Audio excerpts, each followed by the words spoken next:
Afinal de contas, você deve comer mais ou você deve comer menos? Quando tiver febre, você deve comer ou não comer? Quando tiver gripe, você deve comer ou não comer? Então o que você vai fazer? Mate um resfriado de fome, alimente uma febre, ou alimente um resfriado e mate uma febre de fome. Então, conclusão, não deixe as crianças ficar viciadas em batata frita. Não é um alimento saudável, por causa, inclusive, gera uma substância altamente tóxica. Então, conclusão, fique longe de batata frita. Não interessa como ela foi frita. É um alimento barato. Isso que as pessoas não levam em consideração. Custo-benefício é o melhor alimento que tem. No Colorado, 18% das pessoas que moram no Colorado são obesas ou sobrepeso. No Mississippi, são 31%. Você tem colocado as dicas do Dr. Lair em prática? Então, conte pra gente as melhorias que o Dr. Lair tem feito em sua vida. Também tenho divulgado muito os seus vídeos, tenho compartilhado com colegas, amigos, familiares. Hoje, não reclamo de nenhuma dor, de nenhuma doença. Eu tenho saúde a sobejar, é graças ao Dr. Lair Ribeiro. Eu aprendi muito com ele. Grave em vídeo e mande pelo WhatsApp. Vamos lá, todo mundo vendo. Todo mundo vendo. Tô no melhor que tá tendo. Muito bem. Existe um ditado americano que diz assim: starve a cold ou feed a fever? Feed a cold ou starve a fever? Vou traduzir para português. Você deve matar um resfriado de fome e alimentar uma febre, ou você deve alimentar um resfriado e matar uma febre de fome? Você deve conhecer gente que fala assim: quando você está gripado, não coma. Já viu isso? Fica em jejum que melhora. Aí tem gente que fala: não, quando você está gripado, você deve comer mais. Afinal de contas, você deve comer mais ou você deve comer menos? Quando tiver febre, você deve comer ou não comer? Quando tiver gripe, você deve comer ou não comer? Bom, qual é o turnover proteico diário de um indivíduo adulto saudável? O turnover proteico, o que é turnover proteico? É a síntese proteica em um indivíduo saudável, aproximadamente se iguala à degradação proteica. Isso é chamado de turnover proteico. É de 4,5 gramas por quilo de peso corporal. Se você estiver fazendo menos que isso, com o passar dos anos, você vai perdendo a musculatura e vai ficando velho. Muito bem. O que é uma proteína completa? A proteína que contiver todos os 8 aminoácidos essenciais na proporção certa usada pelo organismo humano. Eu não conheço. Por isso nós temos que fazê-la. Pode ser até que ela exista no fundo do mar, não sei. Um dia alguém vai descobrir. Aqui está a proteína completa com essa proporção molar. Eu não encontrei na literatura com proteína completa. Entendeu? Por enquanto. E aqui está o processo de inanição, eu não vou cansar vocês com isso. É a diminuição das sínteses proteicas, na hora que você passa fome. A degradação de proteínas você tem que usar, porque aí você vai fazer a gliconeogênese, que nós vimos ontem, a mobilização de ácidos graxos, etc., a formação de cetonas, e etc. Bom, baixa do metabolismo basal por diminuição de T3. Então, você sabe disso. Você é uma pessoa obesa. Você resolve fazer um spa de uma semana para emagrecer. Você vai no spa, você fala: pô, descobri o paraíso. Pô. Eu posso comer lá fora. Eu venho aqui, numa semana eu perco o que eu engordei em 3 anos, pô. E sai do spa, aí você leva um susto. Porque aquele peso que você perdeu no spa, você recupera ele em 3 meses. Aí você pensa assim: pô, vou lá de novo, pô. Quando você vai a segunda vez no spa, você tem uma surpresa. Você já emagrece a metade que você emagreceu a primeira vez. Por que aconteceu, pô? Quando você sai de lá, você tem outra surpresa. Você engorda em 15 dias aquilo que você perdeu. Aí você vai pela 3ª vez no spa. Aí se bobear, você engorda. Não come nada e engorda. Pô, mas é engraçado. Primeira vez que eu vim aqui, eu perdi 11 quilos. A segunda vez eu perdi 5. Agora não perdi nada. Querido, cada vez que você tem uma inanição, você interfere no mecanismo T4, T3. O cérebro fala: pô, está passando fome, temos que fazer alguma coisa, vamos baixar esse metabolismo. Não vamos deixar T4 virar T3. Aí você fica com T4 não virando T3 comprometido. E isso vai se agravando.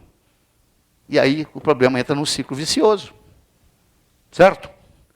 Quando você tem uma septicemia ou um trauma, por exemplo, você teve um acidente, bateu não sei o quê, machucou o músculo, machucou não sei o quê, quebrou costela, o seu turnover proteico faz o contrário, ele acelera. Aí você fala, pô, tive um acidente de carro aí que fiquei internado, perdi 20 quilos, pô. Porque agora é o contrário, agora ativa o processo. Aumento do metabolismo basal com infecção e trauma. Pô, tive uma infecção aí uma semana, pô, perdi 4 quilos. Porque agora é o contrário, agora o metabolismo basal aumentou. Não há produção de corpos cetônicos nesse caso. Muito bem. Bom, então o que você vai fazer? Mate um resfriado de fome, alimente uma febre, ou alimente um resfriado e mate uma febre de fome. Então o que você vai fazer? Mate um resfriado de fome, alimente uma febre, ou alimente um resfriado e mate uma febre de fome. Você tem que fazer os dois. Alimente um resfriado e alimente uma febre. Então os cientistas descobriram o seguinte, quando você está com uma septicemia, quando você está com uma infecção virótica, você tem que aumentar o teor proteico, porque as enzimas estão sendo requisitadas mais, porque aumentou em 20% a demanda. É o contrário, você tem que se alimentar, não é ficar em jejum, não. Comer as comidas, o alimento certo, mas o organismo precisa de um suporte. Então essa história que eu fico gripado, eu não como, e melhora, não é verdade. Se você comer coisa certa, você vai curar mais rápido. Tá bom? Essa é a conclusão. Você já ouviu falar de uma coisa chamada acrilamida? Quem já ouviu falar de acrilamida? Tá. Acrilamida é uma substância gerada, geralmente presente na batata frita e nesses potato chips, que vêm prontos. Isso é uma substância, é uma combinação de um açúcar redutor com uma aspargina, e quando o açúcar redutor entra em contato com a aspargina numa temperatura elevada, gera uma coisa chamada acrilamida, que é um veneno. Então, em geral, quando você faz batata frita, não interessa em que óleo você fizer, existe um mecanismo intrínseco da batata que você não pode se livrar, que é quando combina o açúcar redutor que está na batata com a aspargina que está na batata com a temperatura elevada. Então não interessa se você está fritando na canola ou está fritando no óleo de coco. Aí não é o problema mais do que qual é o óleo. Aí é um problema intrínseco. Então, conclusão, não deixe as crianças ficar viciadas em batata frita. Não é um alimento saudável. Por causa, inclusive, gera uma substância altamente tóxica. Você pega o nome acrilamida, entra na internet, você vai descobrir uma substância altamente tóxica, cancerígena, que causa uma série de problemas. Então, conclusão, fique longe de batata frita. Não interessa como ela foi frita. Ela intrinsecamente já traz a acrilamida. Você tem algum comentário para fazer de acrilamida? Você que levantou a mão ou não? Você tem algum comentário para fazer? Está de acordo? Tá. Muito bem. Outra vez eu tenho as tabelas todas prontas para você aí direitinho. Aqui de longe fica difícil de ver, mas aí você vai ver direitinho, tudo direitinho, quanto que precisa de proteína por dia, em que idade, é masculino, é feminino, está tudo direitinho para você. Claro que isso aí é para consulta, não é para você decorar. Se tem qualquer dúvida, você vai lá e vê na consulta o que exige. Porque, em geral, se você quer guardar, você guarda isso, 0,8 grama por quilograma por dia. Uma pessoa normal tem. Um maratonista vai precisar de muito mais. Né? Uma pessoa com septicemia vai precisar com mais. Não, isso é gramas de proteína em geral, proteínas. Tá? O essencial nós falamos lá atrás. Um ser humano adulto precisa de 30 gramas de aminoácidos essenciais por dia. Naquela dieta especial tinha 17, faltava 13.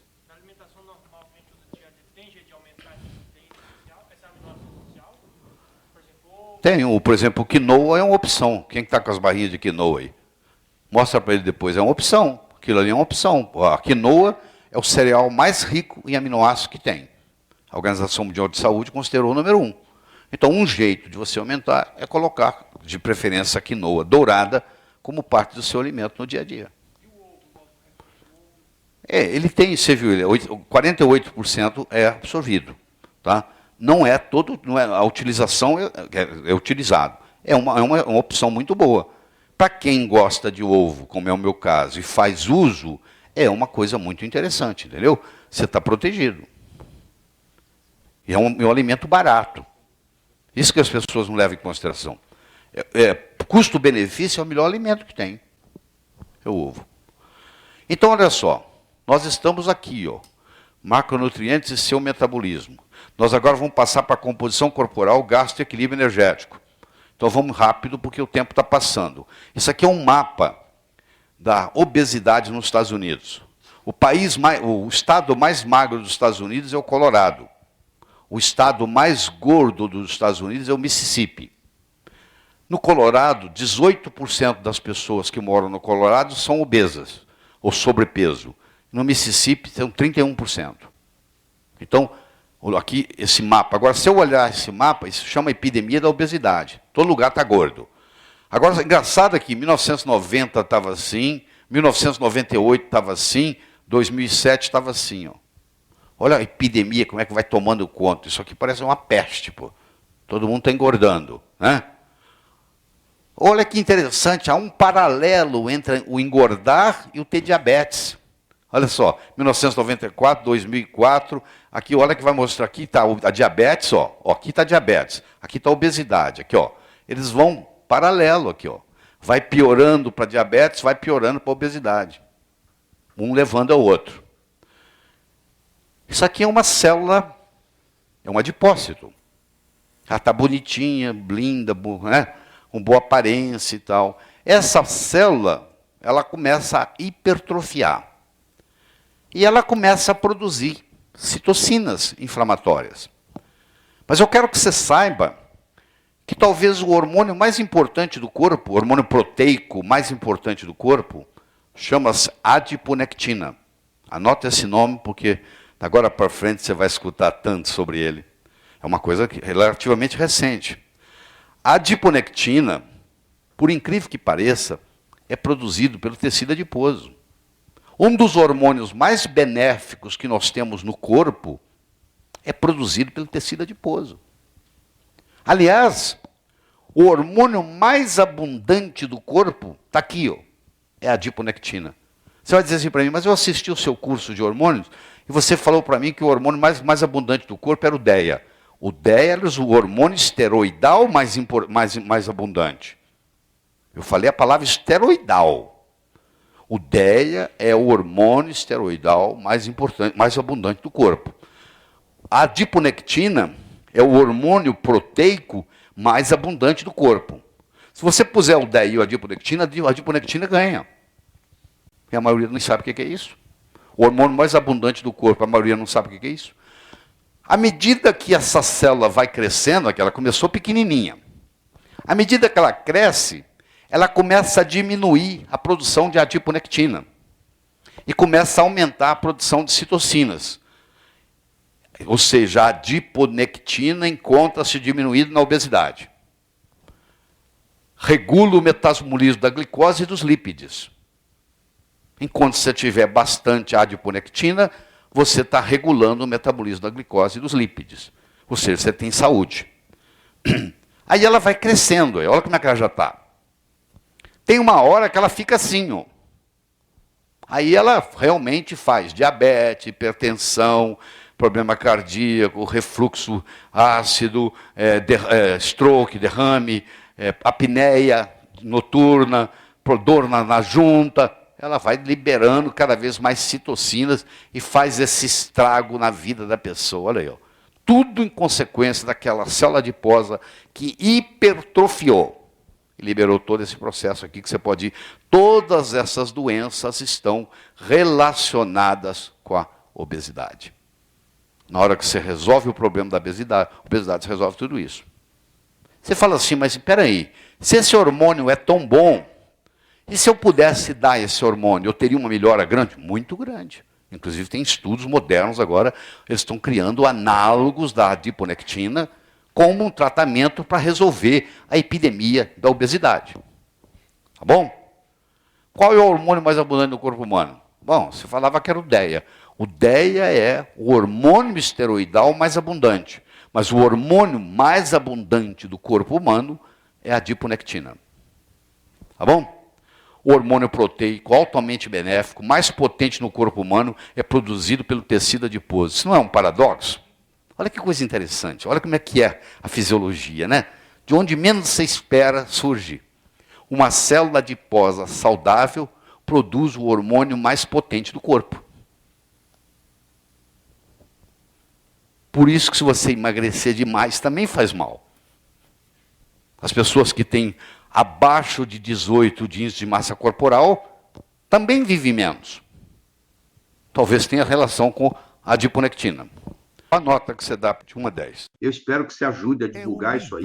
Passa isso para os amigos. Um presente, mandar esse link. E se ainda não recebe os áudios incríveis e gratuitos do Dr. Lair, mande um WhatsApp com a palavra Eu Quero para o número DDD 35 988 26 1891 e receba conteúdo gratuitamente de um doutor que, sem dúvidas, é o melhor que tá tendo.